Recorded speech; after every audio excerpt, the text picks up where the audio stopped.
त्याला लावायचे, कारण माझे मरण पाहिले म्या डोळा, भोगी मुक्तीचा सोहळा. त्याला मुक्ती म्हणतात आणि ते ज्ञान संत महात्मे आपल्याला देतात. प्रेत उठलं, नमस्कार केला महात्म्यांना आणि महात्म्यांनी सांगितलं, तू जे आता जागा झालेले आहेस तर तुझ्याकडनं महान कार्य होणार आहे आणि तुला ज्ञानेश्वरीचं लिखाण करावं लागणार आहे. आणि ज्ञानेश्वर महाराजांच्या मुखामधनं ज्या ओव्या बाहेर पडत होत्या ते लिहिण्याचं काम त्या महात्म्याने केलं. त्यांचं नाव काय होतं? सच्चिदानंद. कळला अर्थ कधी आपल्याला त्या नावाचा? सच्चित आनंद. सत म्हणजे सतत, चित म्हणजे जिवंत आहे, चैतन्यमय आहे, आणि आनंद म्हणजे आनंद देणार. आणि ते स्वरूप आपले, ते स्वरूप आपले. आपल्याला मेलेल्यांना जिवंत करतात महात्मे. मग विचार करा, सच्चित आनंद त्या बाबांनी ज्ञानेश्वरीचं लिखाण करावं आणि ज्ञानेश्वर महाराजांच्या मुखातून ओव्या निघाव्या. ओव्या आपोआप निघाल्या नाही ना हो. अगोदर जन्माला आलेले होते, वय वर्ष 14, अनुभवलं होतं, पण तरी त्यावेळेला ओव्या नाही निघाल्या. उपजताच ज्ञानी होते, जन्माला यायच्या आधीपासून ज्ञानी होते, पण तरी सुद्धा सद्गुरू हा करावाच लागला. निवृत्तीनाथांकडनं अनुग्रह घेतला, निवृत्तीनाथांची कृपा संपादन झाली आणि मग वाचा बोलाया लागली.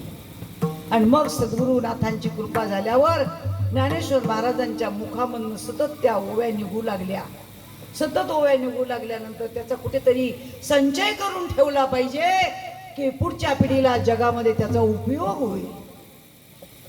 आणि म्हणून काय करावं, आणि म्हणून तो महात्मा जिवंत झाला आणि त्याने ते लिखाण करून ठेवलं आणि त्या ओव्या लिहिल्या. त्याला ज्ञानेश्वरी नाव दिलं गेलं. काय नाव दिलं? ज्ञानेश्वरी म्हणजे ईश्वराचं ज्ञान सांगणारा ग्रंथ, ईश्वराचं ज्ञान देणारा ग्रंथ. मिळालं का ज्ञानेश्वराचं? पारायण चालू आहे प्रत्येक मांडवामध्ये. किती बसले पारायणाला? 200, 400, काही गावाला तर 15, 20, 21, नाही का? मग बायांची संख्या असते, पुरुषांना तर वेळच नाही, नाही का? मग बसले, मग पारायणाला बसलेले जे असतात त्यांना चहा, नाश्ता, जेवण दिलं तर पारायणाला बसतील, का नाही दिलं तर बसतील, नाही दिलं तर पारायण कॅन्सल. आमची सोय करा अगोदर. ते तुम्हाला नाही, आयोजकालाच पहिल्यांदा कळतं. मग आता ते ज्ञानेश्वरीच्या पारायणाला बसणार आहेत ना, मग त्यांना चहा दिला पाहिजे, नाश्ता दिला पाहिजे, जेवण दिलं पाहिजे. म्हणजे एवढी सोय करावी लागती. तेव्हा तुम्ही ज्ञानेश्वरीचं वाचन करता. आणि ज्या महात्म्याने लिहिलं त्याला झोळीत कोणी पीठ टाकलं नाही. आमच्या मुक्ताईने माधुकरी मागायला जावं तर ती हिसकावून घ्यावी, जमिनीमध्ये फेकून द्यावी, त्याच्यामध्ये माती मिसळावी, शेण दगड त्यांच्या झोळीमध्ये टाकावे. अशा खडतर परिस्थितीमध्ये आमच्या महात्म्यांनी परमार्थ केला. आणि आज आम्हाला एवढा मांडव, फॅन, लाईट, चहा, पाणी खायला, तरी अजून आम्हाला खरा परमार्थ काय हे कोणी विचारायला तयार नाही. कशामुळं? हे सगळं मायेचं आवरण आहे. ते तुम्हाला जाऊ द्यायला तयार नाही तिकडे. माया बडी डाकिनी काटके कलेजा खाय. माया जाऊ देणार नाही तुम्हाला. तुम्हाला बळजबरीने जावं लागेल. मी इथं थांबणार नाही, मला जायलाच पाहिजे, माझी गाडी चुकेल. मी तुमच्या गप्पा ऐकायला रिकामी नाही. माझी 10ची गाडी आहे, मला जायलाच पाहिजे. तुम्हाला ह्याच्यातून सुटका करावी लागेल. आणि ह्याच्यातून सुटका करून देणारा फक्त महात्मा एकच आहे, आणि तो म्हणजे सद्गुरू, ते म्हणजे संत. तेच फक्त तुम्हाला या माया बाजारातून काढतील, दुसरं कोणीही काढू शकणार नाही. कारण मृगजळाने अजून कधीच कोणाची तहान भागलेली नाही. मृगजळाने तहान भागली आहे का? उन्हाळ्याच्या दिवसामध्ये असं ऊन तापलेलं असतं, एवढं मृगजळ दिसतं समोर, असं वाटतं पाण्याच्या लाटाच आहेत. पण आपल्याला जर तहान लागलेली असेल तर त्याच्याने तहान भागेल का? नाही भागणार. पण त्याच मृगजळाच्या पाठीमाग तहान लागली म्हणून हरिणी धावते धावते धावते, आणि तिच्याच नाभी कमलामध्ये कस्तुरी आहे आणि ती ओली होते. आणि तिचा घमघमाट सुटतो आणि त्या हरणीला वाटतं हा वास कुठून येतोय आणि म्हणून तो शोधण्यासाठी ती अजून धावते. धावता धावता बिचारी थकून मरून जाते. ही हरणीची तरा आहे आणि तीच तरा आमची पण. तिच्या नाभी कमलामध्ये कस्तुरी आहे, तिचा सुगंध येतोय, तसं देव आमच्यातच आहे. ओ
सिनेमातलं गाणं नाहीये. आणि अभंग कोणी लिहिलाय? सदाबाईने. तिला लिहिता वाचता येत नव्हतं, राहिला घरदार नव्हतं, देवळामध्ये सोडून दिलेलं होतं. पण नामदेव महाराजांच्या घरी राहिलेली होती. दासी म्हणून 14 माणसांचं धुनभांडी करायची आणि त्या महिलेला संत पद मिळावं आणि तिने अभंग लिहून ठेवावा. आणि आज आमच्या महाराष्ट्रातले कीर्तनकार, ज्ञानी पंडित, ढड्डाचारी, वाचस्पती, बृहस्पती, कीर्तन केसरी, अगाढ ज्ञानी, प्रगाढ ज्ञानी, मंडालेश्वर, फुकटच्या पदव्या घेणारे सांगतात स्त्रियांना कीर्तनाचा अधिकार नाही, स्त्रियांनी कीर्तन करू नये. अहो तुम्ही तर आज नुसतं आयतं ऐकायला बसले, आयतं बसलेत ऐकायला. आम्हाला समाजाला इतकं तोंड द्यावं लागतं, सोपं नाहीये. ते म्हणतात बायांना कीर्तनाचा अधिकार नाही. कोणी जर तारीख घ्यायला लागलं ना आमची सप्त्यामध्ये, लगेच आम्हाला फोन येतो, कॅन्सल. म्हटलं का? नाही म्हणे महाराज लोक म्हणतात बाईला कीर्तनाचा अधिकार नाही. देऊला मंदिरामध्ये लिहिलेलं होतं स्त्रीला कीर्तनाचा अधिकार नाही. आळंदीला लिहिलेलं होतं. जे महात्मे असतात ना त्यांनी सांगितलं तो बोर्ड पहिला खाली काढा, त्याशिवाय कीर्तन होणार नाही. विचार करा, आळंदी संस्थानामध्ये सुद्धा 87 सालची गोष्ट आहे. मी ज्या वेळेला पहिलं कीर्तन करायला गेले त्यावेळेला मलाही विरोध झाला आणि सांगितलं स्त्रीला कीर्तनाचा अधिकार नाही. म्हटलं हे माऊलीचं मंदिर आहे? म्हणे हो. मग ते तर पुरुष आहे, त्यांना तुम्ही माऊली म्हणता? म्हणे हो. ज्ञानेश्वरी कोणी लिहिली? माऊलीने. हरिपाठ कोणी लिहिला? माऊलीने. एवढी उत्तरं त्या ट्रस्टीने दिली. मग त्यांना एकच प्रश्न विचारला, हरिपाठामध्ये अशी एक ओळ आहे, तुम्हाला जर हरिपाठ माहीत असेल तर तुमच्या हरिपाठात आहे का? घरी गेल्यावर तपासून पहा.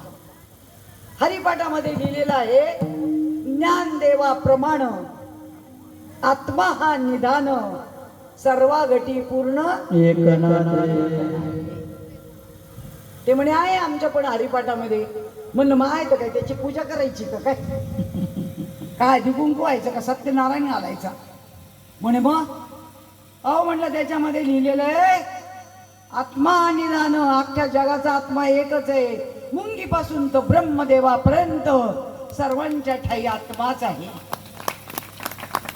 मुंगीमध्ये काय?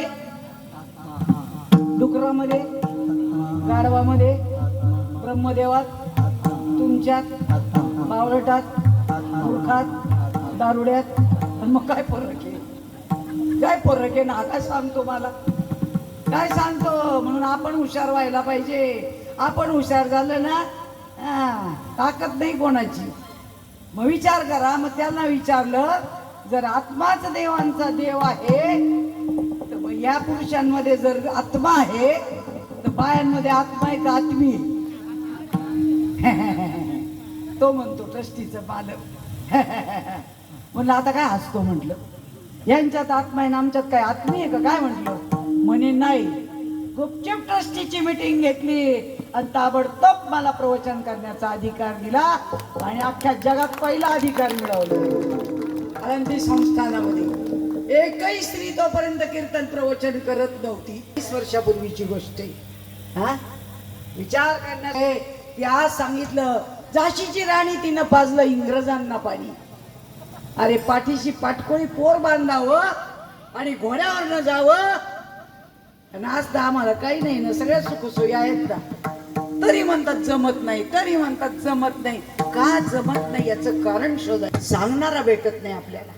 आणि म्हणून हे गीता नाम विख्यात सर्व वाङ्मयाचे मथित, जेने आत्मा होय हस्तगत रत्न होय. अशी जी गीता आहे ती संस्कृत मध्ये होती आणि ती तुम्हा आम्हाला समजणार नाही. आणि म्हणून तिचं भाषांतर करण्यासाठी ज्ञानेश्वर महाराज अवताराला आले. ते पण अवघड वाटू लागलं. त्याचं अजून सोपीकरण करण्यासाठी नाथ महाराज अवताराला आले आणि त्यांनी त्याचं शुद्धीकरण केलं. त्याचं अजून सोपीकरण करण्यासाठी ज्ञानेश्वर महाराजांनी हरिपाठ लिहिला, नाथ महाराजांनी भारुडं लिहिली, अभंग लिहिली, तुकाराम महाराजांनी अभंग लिहिले आणि परमार्थ अजून सोपा सोपा सोपा केला. मग तरी जर आम्हाला कळत नसेल तर उपयोग काय होणार आहे? मग विचार करा की त्यांनी सांगितलंय अभंगामध्ये, संत चरण रज, संतांच्या चरण स्पर्शाने वासना समूळ निघून जाते. मग वासनाच का घालवायची हाही मोठा प्रश्न आहे ना. पण हे कोण विचारेल? आता उदाहरणार्थ मी तुम्हाला म्हटलं की आता हे तुम्ही शांत चित्ताने सगळं कीर्तन ऐका, पण कीर्तन संपल्यानंतर कोणाला जर काही प्रश्न विचारायचा असेल तर विचारा, असं मी फुल परवानगी दिली. पण कीर्तन झाल्यानंतर कोणीच प्रश्न विचारला नाही. शाळेतल्या गुरुजींनी पण सांगितलं प्रश्न विचारा, कोणीच प्रश्न विचारला नाही. मग प्रश्न का विचारत नाही याची 2 कारण आहेत. ऐकून घ्या. प्रश्न का विचारत नाही याची 2 कारण आहे. एक तर खूप समजलं म्हणून, एक तर खूप समजलं म्हणून, आणि एक तर काहीच समजलं नाही म्हणून. मग आपण कशात बसतो ते आपलं आपण पाहायचं. लक्षात ठेवा सगळी वाक्य हे 2 आहेत, त्याच्यामुळे प्रश्न विचारत नाही. बरोबर आहे ना? नाही ना. आम्ही आजपर्यंत कधी विचारलाय का कीर्तनकारांना प्रश्न की बाबा हे काय बाबा ते काय? विचारलं असतं तर तुम्ही इथे येऊन उभे राहिले असते. नाही ना विचारत, काही नाही. पण बाकीचं बाबा बाबा बाबा इतक्या चौकशा. आमच्या अजून बहिणीचे पैसेच आले नाही, नाही का? आमच्या पासबुकमध्ये नोंदच झाली नाही अजून. कसले पैसे? लाडकी बहीण. कोणची बहीण? लाडकी बहीण. आपल्याला नाही माहिती ना, आपल्याला भाऊच नाही. आपला भाऊ जिवंत नाही. नाही ना, काहीच देत नाही तो. कोणाला भाऊ म्हणावा आणि कोणाचं घ्यावं आणि कोणाचं करावं, नाही का? अरे फुकटचं घेऊन माणूस आळशी बनतो, बरं का? आणि म्हणून म्हणलं या चौकशा करायला सगळ्या जगाच्या बातम्या आमच्यापर्यंत येतात. येतात का नाही?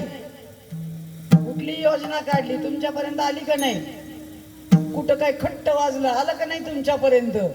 ज्ञानेश्वरी लिहून किती वर्ष झाले? आलं त्याच्यातलं काही तुमच्यापर्यंत? भागवतातलं काय आलं? हरिपाठातलं काय आलं? नाही ना. आणि तुमच्यासाठी लिहून ठेवलं आणि तेच आम्हाला माहित नाही. मग वासनाच का जळायची?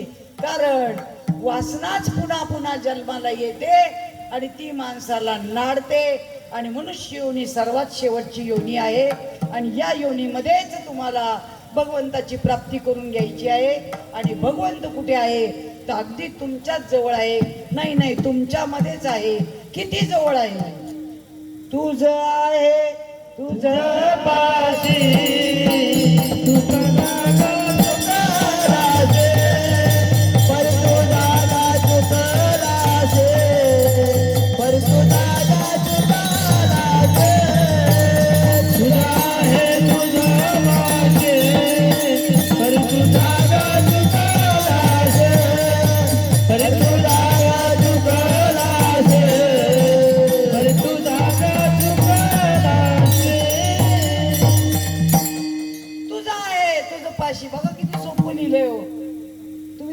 साडी इतकं सोपं आहे सगळं.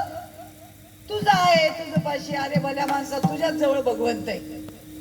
परी तू जागा चुकलासी, तू जागा चुकलाय. तू बाहेर शोधतोय आळंदीला, पंढरपूरला, काशीला, बनारसला, आणखी त्या द्वारकेला, कुठं कुठं चाललाय भरकट. चला ट्रिपला, चला परमार्थ करायला, चला कुठं देव शोधायला. हे 3 वर्ष झाले शोधला पण अजून देव सापडला आणि सापडणार पण नाही. कारण देव कुठं शोधले भरलेला आहे. अनुरेणुनी ठोकडा तुका आकाशा एवढा, जगामध्ये सुईच्या टोका इतकी जागा शिल्लक नाही की जिथे देव नाही. कुठे कुठे शोधणार तिला, कुठे कुठे शोधणार. आणि म्हणून त्याच्यासाठी एक छोटासा दृष्टांत सांगते, त्याशिवाय तुम्हाला कळणार नाही कारण तुम्ही नवीन माणसं आहे. एक म्हाताऱ्या आजी होत्या आणि त्या कपडे शिवत बसल्या होत्या. कपडे शिवता शिवता त्यांच्या हातातली सुई हातातून खाली पडली आणि सुई हरवली. हरवल्यानंतर नेमकी लाईट गेली. आता लाईट गेली म्हणल्यानंतर आजीने खूप शोधलं पण सुई काही सापडेना. मग शेवटी नेमकं बाहेरची म्युन्सिपाल्टीची लाईट चालू होती आणि बाहेरचा बल्ब चालू होता. आजी म्हणे आपण तिथं शोधायला जाऊ. तिथं गेली आणि तिथं बराच वेळ शोधलं. 2 तास घालवले पण सुई काही सापडेना. बऱ्याच लोकांनी विचारलं आजी काय शोधता. काही नाही म्हणे, माझी सुई हरवली शोधते म्हणे. बरं म्हणे जाऊ दे आता इथं काही सापडत नाही, तिकडं असा मोठा फोकस लावलाय तिथं जाऊन शोधते म्हणे. मग तिकडं गेल्या पुढं अमळनेरच्या स्टँडजवळ आणि मग तिथं त्या फोकसच्या तिथं शोधत बसल्या. खूप शोधलं, सगळ्यांना कामाला लावलं, कोणालाच सापडेना. आता जे मूर्ख होते ते शोधू लागत होते नाही का. चला आजी आम्ही पण शोधू लागतो. पण एक होती जरा सज्जन, ती म्हणे काय चाललंय म्हणे तुमचं. म्हणे काही नाही, आजींची सुई हरवली आहे म्हणे आणि ती शोधायचं काम चालू आहे. आता ती जरा डोक्याने हुशार होती नाही का. हुशारांच्या नादी लागाव का बावळटांच्या. नाही आम्ही बावळटांच्या नादी लागतोय. तो मानले हा मानले सबंधे का बचार. डोळसच नाहीत ना हो. शेवटी तिने विचारलं काय झालं. ती म्हणे काही नाही हो, आजींची सुई हरवली म्हणे. त्यांनी त्यांच्या गल्लीतल्या लाईटमध्ये पाहिलं तरी सापडेना. पुढे त्या फोकसच्या तिथं आल्या तिथं सापडेना. आता पार अमळनेरच्या स्टँड तरी सापडेना. ती म्हणे बायांनो तुम्ही म्हणता ते सगळं बरोबर आहे पण सुई हरवली कुठं. आता ते सगळं कळतं बरं का. ते म्हणे काही नाही घरात हरवली म्हणे कपडे शिवताना. बावळट, सुई हरवली घरातून शोधती कुठं स्टँडवर. हा मूर्खाचा बाजार. देव हरवला इथं शोधायचा चाललाय. वृंदावनला जाय, तो लड्डू गोपाल आण, तिकडं त्या याला परिक्रमेला जा. त्या आणखी कुठं चालले. आता काय ते खाटूश्याम निघालाय ना. खाटूश्याम काय ते पत्रिका बाबा बाबा बाबा. मला वाटलं का मीच वाचते, तुम्ही पण वाचता वाटतं नाही का. लई येडं लागले तो लोकांना. हा लड्डू गोपाल आणायची की त्याच्याशीच लग्न केलं. इतके बावळट झाले. तुम्ही जरा फेसबुक वाचत जा, व्हॉट्सअप बघत जात जा बरं का. त्याच्याशी लग्न केलं म्हणजे आता किती बावळटपणा झाला सांगा ना. एवढ्या लड्डू गोपालशी लग्न केलं. हा ते आणायचं, त्याला दूध पाजायचं, त्याला खाऊ घालायचं, त्याला कपडे घालायचे, त्याला आंगडं टोपडं घालायचं. अरे बावळटांनो ती मूर्ती आहे, आकार आहे. हा काय करतोय आपण आपलंच आपल्याला कळणार.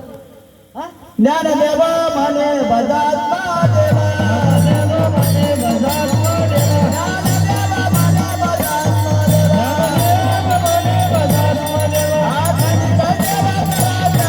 अखंड शिवराजाची, अखंड शिवराजाची. आणि मग तिने सांगितलं अगं बाई जिथं हरवली तिथं शोधावं लागेल.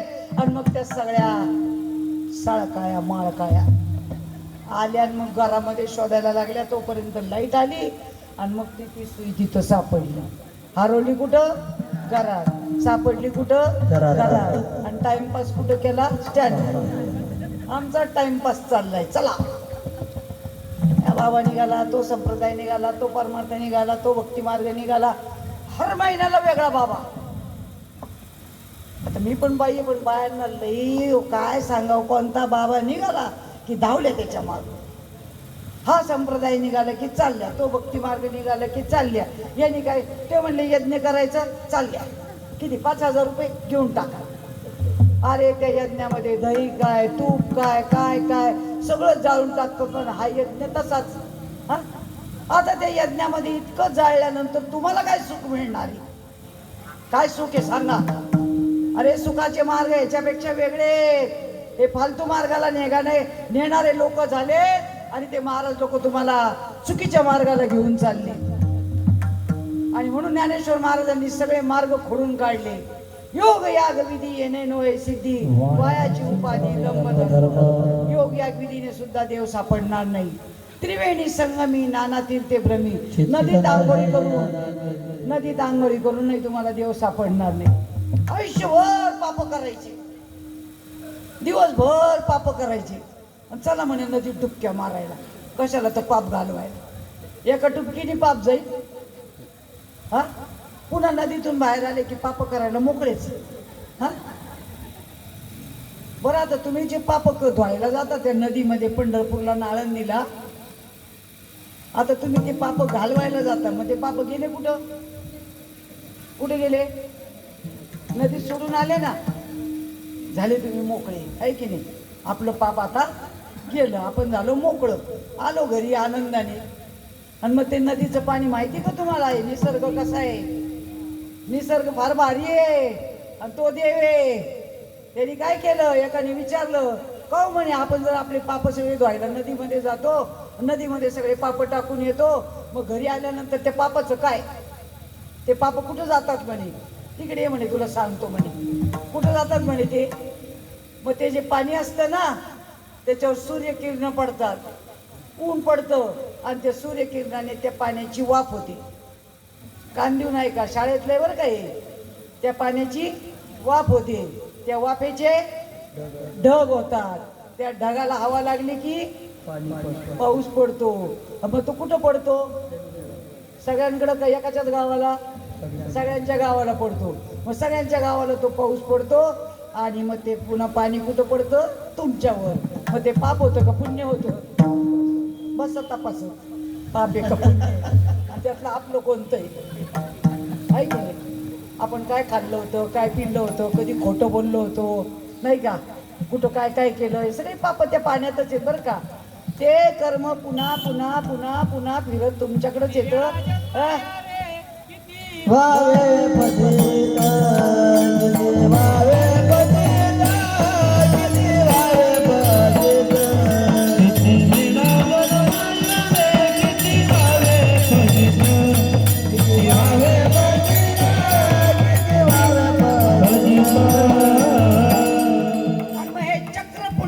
चालू आहे. माणूस मरतोय, पुन्हा जन्माला येतोय, पुन्हा मरतोय, पुन्हा जन्माला येतोय. पण कशामुळे येतो याचं कारण मात्र आम्ही शोधायला तयार नाही. जन्माला येते फक्त वासना. धर्मशास्त्र सांगतंय जन्माला येते ती फक्त वासना, दुसरं काहीच जन्माला येत नाही. वासनेच्या संगे जन्म घेणे लागे, तेची अंगे झाले हरिरूप. साधू संतांनी लिहून ठेवलेलं आहे. मग वासनाच जर पुन्हा पुन्हा जन्माला येते, आणि म्हणून महात्मे म्हणतात की तुम्हाला जर परमार्थ करायचा आहे, भक्ती मार्ग करायचा आहे, तर भक्ती करण्याच्या अगोदर तुम्हाला तुमची वासना पूर्णतः जाळून टाकावी लागेल. कारण ती जी वासना आहे ती तुम्हाला देवापर्यंत जाऊ देणार नाही. तुम्हालाच नाही, इंद्र चंद्र ब्रह्म नाडले गेले. ज्या वेळेला इंद्रचंद्र ब्रह्म ऐकून आहे ना, तुमच्या ओळखीचे नसतील, नातेवाईक नसतील, पण ऐकून तर आहे ना, इंद्र चंद्र ब्रह्म ते सुद्धा तपश्चर्याला बसायचे. तर त्यांच्या पुढे मेनका रंभा नाचायच्या आणि त्यांची तपश्चर्या भंग पावत होती. झाली त्यांची तपश्चर्या? नाही झाली. ते सुद्धा अर्धवट राहिले. कशामुळं? वासना वडाळ गाय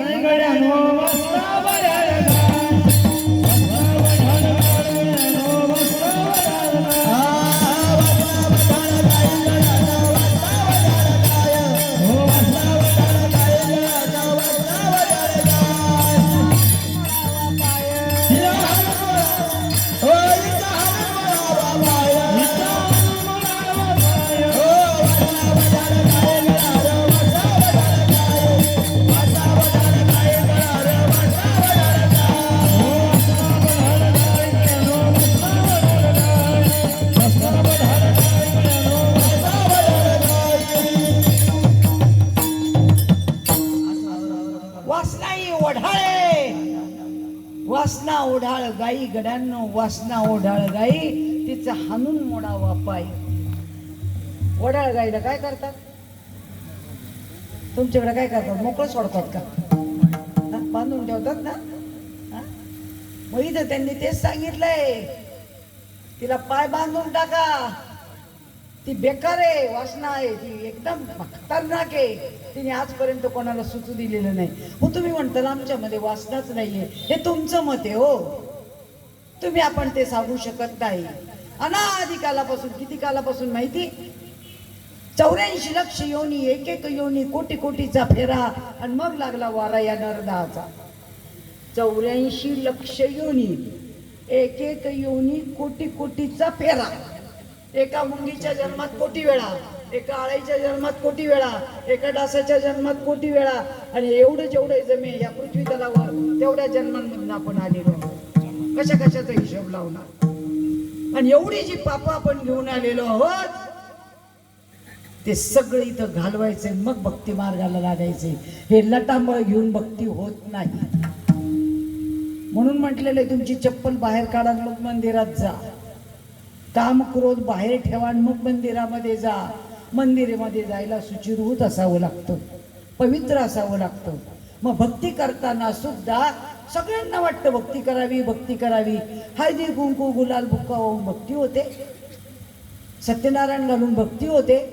करू नये या मताचं नाही. आपण आत्तापर्यंत केलं, आपण अज्ञानी होतो, अज्ञानी वयामध्ये केलं तोपर्यंत चालतं, पण ज्ञान झाल्यानंतर मात्र चालत नाही. कारण अज्ञानामध्ये सुख आहे. तोपर्यंत तुम्हाला मज्जा वाटते, आनंद वाटतो. हरतालिका पूजा, वड पूजा, सगळं करा, सगळं करायला मजा वाटते. पण ते कशासाठी करायचं काहीच माहीत नाही, काही माहीत नाही. एक एक कारण विचारलं ना तर एकीलाही सांगता येणार नाही. संक्रांत का पूजायची एकीलाही माहीत नाही. कारण आता आपण ते सांगत बसलो तर कीर्तन बाजूलाच राहील, नाही का? संक्रांत माहीत नाही, वटपौर्णिमा माहीत नाही, सत्यनारायण का घालायचं माहीत नाही. काही शिराच वाटावं लागतो ना लोकाला. मग सत्यन तो काय आधी असत्य होता का? नाही ना हो. हे तुम्हाला बनवायचे काम आहे, कुठंतरी कामाला लावायचं. आमचे पोट भरले पाहिजे आणि तुमचे भरले पाहिजे, नाही का? म्हणून सत्यनारायण होम कुंड करा, होम यज्ञ करा, त्याच्यामध्ये एवढाला टाका, नारळ टाका, दही दूध टाका, आणि ह्याच्यामध्ये काय घालायचं ना, हा यज्ञ आहे, हा शांत करायचा आहे. वदने कवळ घेता नाम घ्या स्त्रियाचे, सहज हवन होते नाम घेता फुकाचे. हा यज्ञ शांत करायचा आहे. आम्ही हा यज्ञ शांत करण्याऐवजी त्याच्यामध्ये नको ते घालतो. खाऊ नाही ते खातो, पिऊ नाही ते पितो, करू नाही ते करतो. आणि पाहिलं गेलं ते सगळं शरीर आहे ते शाकाहारी बॉडी आहे. कुठल्याही सायन्समध्ये लिहिलेलं नाही की या शरीराने खावं, आणि लिहिलेलं असेल तर दाखवा. अधिकृत ग्रंथांमध्ये, पुस्तकांमध्ये पाहिजे. पण मी तरी तुम्हाला दाखवेल, एकनाथी भागवत मध्ये लिहून ठेवलेलं आहे, एकाही जीवाला खाण्याचा अधिकार नाही. पण तरी आम्हाला सांगायला कोण रिकाम आहे? आणि आमचं आयुष्य त्याच्यात चालल्यामुळे आम्हाला खरं काय करायचं ते माहीत नाही. खरा विषय बाजूला ठेवला आणि आम्ही आकाराची भक्ती करायला लागलो. आम्ही रामाची पूजा, कृष्णाची पूजा, दत्तात्रयाची पूजा करू नये या मताचं नाही. पण तो आकार आहे, आकार नाशिवंत आहे. हे जे जे आकाराला आलेले ते नाशिवंत आहे. आणि भगवंत वस्तू आहे ती निर्गुण निराकार आहे, अव्यक्त निराकार नाही जे आकार, जे तुम्ही चरणे आचर त्यासी भजे. त्याला भजायचे, आकाराला भजायचं नाही. कारण आकार जो आहे ते आधी मूळ तत्व आहे आणि मग त्या आकाराला आलेलं आहे. आमच्या 7 वर्षाच्या मुक्ताबाईने 1400 वर्षाच्या चांगदेवाला अभंगामधनं याचा धडा दिला की ज्या चांगदेव महाराजांनी 4 वेद, 6 शास्त्र, 18 पुराण, 11 उपनिषद हे सगळं शास्त्र पारंगत होता. मेलेली प्रेत जिवंत करण्याचं सामर्थ्य होतं. कोणामध्ये? चांगदेव महाराजामध्ये. मेलेली प्रेत जिवंत करत होते. आज एकतरी महाराज आहे का तसा? नाही ना. मग मेलेली प्रेत जिवंत करणारा चांगदेव महाराज, त्याला असं नेमकं काय पाहिजे होतं म्हणून तो 7 वर्षाच्या मुक्ताबाईकडे गेला. विचार करा, आज रात्रभर केला तरी चालेल. असं काय पाहिजे होतं? ज्याला तर मेलेली प्रेत जिवंत करण्याची ताकद होती त्याच्यामध्ये. हं? आणि गेल्यानंतर वाघावरती बसून गेले, हातामध्ये सर्पाचा चाबूक घेतला, सगळं काही घेतलं, अशा आवेशामध्ये गेले. कशाला तर शरणागती पत्करायला. पण घमेंड मात्र एका मिनिटात उतरवली. ते वाघावरून आले तर यांनी जड भिंत चालवली आणि समोर भिंत चालवलेली पाहिल्यानंतर चांगदेव महाराजांनी लगेच शरणागती केली. ज्ञानेश्वर महाराजांच्या समोर बसले, मी तुम्हाला शरण आलोय. ज्ञानेश्वर महाराजांनी सांगितलं नाही आणि त्यांनी मुक्ताबाईच्या समोर बसवलं त्यांना. वय वर्ष फक्त 7. आपलं किती झालंय ते आपणच तपासायचे, त्याच्या किती पट झालंय ते आपणच तपासायचे, की आपल्याला काय कळालं. 7 वर्षाच्या मुक्ताबाईने त्या चांगदेव महाराजाला अनुग्रह दिला आणि तोच अनुग्रह जोपर्यंत आपल्याला मिळत नाही तोपर्यंत आपला उद्धार होणार नाही. आणि त्या चांगदेव महाराजाला अनुग्रह दिला आणि अभंगामधनं त्याला उपदेश केला. काय म्हणते मुक्ताबाई? चांगदेव जगामध्ये ब्रह्म दिसे उघडे,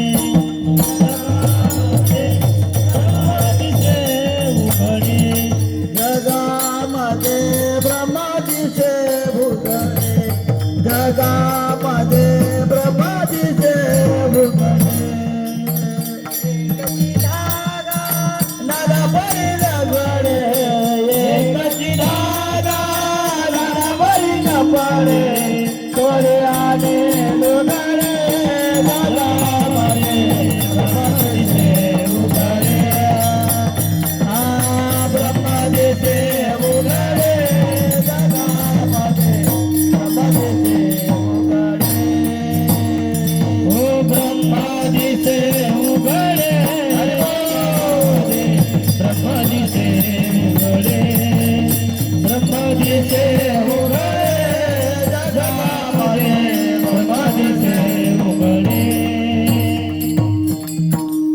7 वर्षाची मुक्ताबाई चांगदेव महाराजाला अभंगाद्वारे उपदेश करते. एकची धागा नाना परी कपडे, चोळी आणि लुगडे, जगामध्ये ब्रह्म दिसे उघडे. बघा ब्रह्म कसं दाखवलंय तिने. याला परमार्थ म्हणतात. नुसते टाळ कुटणं, होम करणं, यज्ञ करणं आणि सत्संग करणं याला परमार्थ नाही म्हणत. उपदेश ठसला पाहिजे, अंतरंगात बदल झाला पाहिजे. सगळा बदल करायचा तो आत करायचा, बाहेर नाही करायचा. ऊपर से तो खूप बनी ना अंदर से क्या जानी, नाही का. आतमध्ये सगळा घोटाळाच घोटाळा आणि बाहेरून चाललाय नाखरा, काही उपयोगाचा नाही ना. अरे ऊस डोंगा परी रस नवे डोंगा, काय भुललासी वरली रंगा. मुक्ताबाई सांगते एकची धागा नाना परी कपडे. तुमच्या अंगावरती साडी आहे, लुगडं आहे, धोतर आहे, उपरणं आहे, फेटा आहे, पॅन्ट आहे, शर्ट आहे, ते काय तुम्ही म्हणाल पंजाबी ड्रेस आहे, गाऊन आहे, जे काय आहे त्या सगळ्यांचं मूळ तत्व काय आहे? कापूस. पण आपण म्हणू का की आम्ही कापूस घातलाय अंगावर? नाही ना. कारण त्याला आकार प्राप्त झाला म्हणून त्याला साडी म्हटलं, त्याला आकार प्राप्त झाला म्हणून त्याला धोतर म्हटलं, त्याला आकार प्राप्त झाला म्हणून त्याला शर्ट म्हटलं. बरोबर आहे का चुकीचं आहे? हा, त्यांनी सांगितलं एकची माती नाना परी भिंती, रांजण आणि सुगडे, जगामध्ये ब्रह्म दिसे उघडे. माती एकच आहे पण रांजण बजवलंय, सुगडे बनवलेत, माठ बनवलाय, कौलं बनवली आहेत, वीट बनवली आहे. आकार वेगळा आहे पण त्याला नाव वेगळं आहे. पण त्याच्यामध्ये मूळ तत्व काय आहे? माती आहे. तसं तुम्ही आपण सगळेजण आकाराने वेगळे आहोत. कुत्रा आहे, डुकर आहे, मांजर आहे, झाडं आहेत, लतावेली आहेत, डास आहेत, किड्या आहेत, मुंग्या आहेत, बाई आहे, माणूस आहे. पण सगळ्यांच्या मध्ये आत्मतत्व आहे आणि तोच भगवंत आहे. त्याच्याही पलीकडे तुम्हाला जाऊन सांगते म्हणजे तुम्हाला लवकर पटेल. अंगावरती आपल्या दागिने आहेत नाही का. बोटामध्ये त्याला अंगठी म्हणतात, हातामध्ये त्याला बांगडी म्हणतात, पाटल्या म्हणतात, गळ्यामध्ये त्याला मंगळसूत्र म्हणतात, साखळी म्हणतात, कानातल्याला कानातलं म्हणतात. बरोबर आहे ना? सोन्याचंच आहे ना. पण तरी सुद्धा ते वेगवेगळे अलंकार आहेत म्हणून त्याला वेगवेगळं नाव दिलेलं आहे. बरोबर आहे का चुकीचं आहे? याला जर म्हणलं बांगड्या तर चालेल का? याला जर म्हणलं कानातलं तर चालेल का? याला जर म्हणलं अंगठी तर चालेल का? नाही. का नाही चालणार? अनादिकालापासून त्याला जे नाव दिलेलं आहे ते प्रचलित आहे, सगळेजण त्या नावाने ओळखतात, म्हणून आपल्याला त्याच नावाने बघितलं पाहिजे. बरोबर आहे? पाटल्या, बांगड्या, मंगळसूत्र, कानातलं, गळ्यातलं सगळं सोन्याचं आहे, पण आकाराला आलं म्हणून त्याला आपण वेगवेगळी नावं दिली. त्याच्या अगोदर ते फक्त सोनं होतं.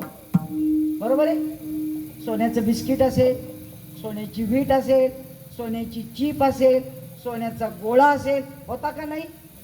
त्याला तुम्ही म्हटले का पाटल्या बांगड्या? नाही म्हटले. पण सोनाराने त्याला आकार दिला म्हणून तुम्ही त्याला नावं दिली, आणि म्हणून तुम्हाला आम्हाला सुद्धा नावाने ओळखतात, आणि म्हणून आपण आकाराला आलो, वेगवेगळ्या आकाराला आलो. बरं, आता ते सगळं झालं, पण ते तर सोन्याचंच आहे, पण आकार आल्यामुळे त्याला वेगळं नाव दिलं. पण आपल्याला तत्व जाणायचं आहे, परमार्थ करायचं आहे, आणि म्हणून तुम्हाला त्याच्याही पुढची गोष्ट सांगते की तुम्ही दुकानदाराकडे गेलात आणि त्यांना सांगितलं आम्हाला 2 तोळे सोन्याचं गणपतीची मूर्ती बनवून द्या. दिली. 2 तोळे सोन्याची दत्ताची मूर्ती बनवून द्या. बनवून दिली. ऐकताय ना?